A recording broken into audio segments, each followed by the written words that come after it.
I was doing all these things, trying to do everything right, but it was a very different world that I had entered into. Hey guys, welcome to the video you guys have been anticipating for the last couple videos. It's basically where I got this bike, how I got this bike, how much I paid, shipping, fees, importing, all that stuff. We're gonna break it down today. I have been reading the comments. I know you guys have been wanting a link for the seller and where I got it from. I have been holding off on that because the seller may have shipped me the wrong bike intentionally, and I do not want to subject you guys to that. I do have your best in mind. I'm just making sure that you guys aren't gonna get ripped off if I did. I haven't figured it out yet, so we're gonna get to it in future videos. But today is the one where I tell you guys how I got this thing. So let's get into it. Also, I will warn you in advance that this is going to be a pretty technical video, so if you don't want to watch the full thing, I get it. It's a lot of numbers, it's a lot of process, and it's very legal, but it's exactly how you're gonna need to do it to get one of these for yourself. So right now you probably have like 3 Alibaba tabs open right now, looking at bikes just like this one, thinking if you're gonna place the order or not. I've been there, I was there 9 months ago when I placed the order for this one. It did take me 7 months to get it, so keep that in mind. Don't go and just buy it just right now. It's gonna take a long time anyway, so give it some thought, sleep on it. Don't make a rash decision, especially buying one of these. Do not make a rash decision. And I will warn you in advance, it is hard to get one of these things. So let's dive into it. Let's give you a general breakdown. I did film my trip to San Francisco, and we'll get to that in just a second, but let's break it down first so you guys know what you're watching in just a little bit. So the bike I got, the base model was a 500 watt motor. It was like base model, I think it was like $720 or something. I upgraded it. I got the lithium ion battery. I got the 5,000 watt motor and all that jazz. And that model, it was called the DP model through Wuxi Saichi Vehicle Industry. I'll link it below if you do want to check it out while this video is playing. The bike was $1,520, and that was assembly. That was just for the bike. For shipping, it was $180 to port. If I were to ship it to my house in the United States, it would have been about $3,000 just for shipping to my door. And so I decided to get it in port. So they'll ship it to San Francisco, they'll unload it off the cargo ship, and then I pick it up from that warehouse and take it home myself. That was $180 for that. So the total order on Alibaba.com when I made the purchase was $1,700, $1,700, $1,520 for the bike, and $180 for the shipping to port. And so it didn't seem like a big investment to me, and it's not that bad for a cool bike like that for $1,700. But what I didn't know is I was gonna get slapped with almost twice that in fees once I got there. So to break that down, the storage fee at the warehouse was $425, and the warehouse had to file what's called an informal entry for me to be able to let the bike clear customs because it is a vehicle. So I needed an informal entry. It was $80 through the warehouse. I was not told any of this beforehand, by the way. Then I also had to pay the sea shipping line, basically the intermediaries that do the paperwork for you and ship it and import it and all that kind of stuff. That was $473, so another $500 down the drain. And then after running around San Francisco for a long time, I realized that I need to hire a customs broker. Nobody knew this, and it was so inefficient when I went there. Nobody knew what they were talking about. So I hired a customs broker to make all the paperwork go through, and that was about $375 all said and done. I think it was like $190 for their service, and then they included also the fees for import, the import duty, that kind of stuff. And I think there was a total of right around $375. And then I factor in U-Haul and gas to get to San Francisco. $48 for U-Haul, $50 for gas. And so it was a grand total, all said and done, of $2,891. And I know what all the haters are gonna say. They're gonna say, then why'd you say it was a $1,500 bike? There's no way. I read the comments. You guys, it was just mean. You guys are mean. That's basically a general breakdown of price. Let me get to process really quick as well. So if you're gonna buy a bike just like the one that I bought, it's not as simple as buying it from Amazon, like an online retail store, because it is from manufacturer, straight from the factory, basically to wherever you are gonna pick it up. It's not a retail thing. So you don't put it in your cart, you don't click order, and it ships. That's not how it goes. The seller has to write you up a contract, and there's a purchase agreement that you have to fill out with him. and then you have to negotiate shipping, how you're gonna ship it, and literally all the stuff that you don't think about through Amazon and all the other online retail stores, you have to think about for this kind of stuff. All right, so basically you got it all together, you guys place the order, you guys got the contract in place, and you put payment down. After all that's done, they start building your bike. So your bike, however you want it assembled with the parts that you want, they build it. And once they finish that, then they will notify you, say, great, the bike's done, shipping date is set for this time. And since it's overseas, shipping takes about 3 weeks or so to complete. I think it was a range of 17 to 21 days. Before you ship it, you have to file an ISF, and basically that is just a declaration to the United States Customs what is being shipped. Normally they'll do it for you for about $150, or you can do it yourself, which I don't suggest. It's a lot of paperwork that you won't know how to do. And so once that's done, it ships. And while it's on the boat, you guys have to figure out customs. And this was a huge snag, huge snag for me. Basically customs, if it's a vehicle, if it's a motor vehicle classified as a motor vehicle in the United States, you have to have DOT certification, and it has to have been inspected and DOT approved, which takes a lot of certifications that the Chinese manufacturers just don't have. I asked many times for proof of DOT certification, couldn't show it to me. And so after calling around like crazy, because once it's on the boat, you can't get your money back. Once it's on the boat, they're going to charge you for shipping. You can't get that back. They're going to charge you for importing. Once it's on that boat, you can't go back. They're going to charge you for importing, which is again $400 something in my case. And you have to have a in my case it was sea shipping line. It's somebody doing your paperwork, and you have to pay them regardless if you accept the delivery or not. You have to pay them almost $500. So here's the deal. Basically, when it was on the boat, I was calling around everybody. I thought I was gonna have to get DOT certification for it, and there's a lot of little things that I was looking into that didn't pay off in the end. Basically, the seller actually classifies it as a motor scooter. And scooters are not classified as vehicles in the United States. The scooter is anything that goes under 20 miles per hour. Over 20 miles per hour, it's then considered a motor vehicle, and you have to register it, get DOT certification, all that stuff for public road use. But the Chinese sellers, they basically give you the specs for the bottom end one, so it's technically a scooter.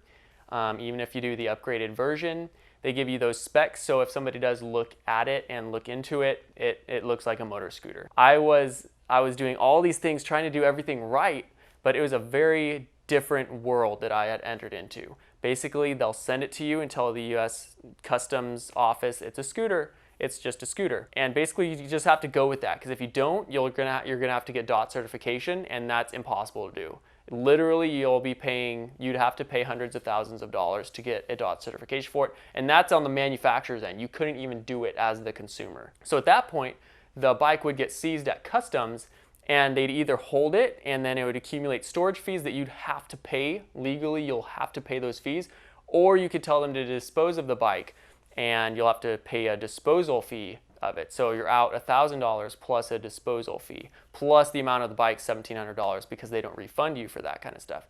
So you'd be out more than $3,000 and not even get the bike after all that hassle. And so when I was realizing all this stuff, it kind of concerned me. There were a couple nights where I was looking into it until like 4 a.m. like, how do I get this thing through customs? This is not going to work. But anyway, so it's a motor scooter, and there's a declaration form that you have to fill out to the United States Customs Office, and you just check the box that it's not made for public road use, it's a motor scooter, whatever. So that's why I'm not sure if you can register it or not. I'll have to check that out in the next coming weeks. So that pretty much sums it up. Then you drive up there, it gets stored in the warehouse, and you go pick it up. Preferably, you only have like 3 days of free storage or something, and after that it accumulates really fast. Yeah, so that's it. Anyway, here's my trip. Let's play this. It's gonna be, I don't know how long it is, but let's play it. Let's see it.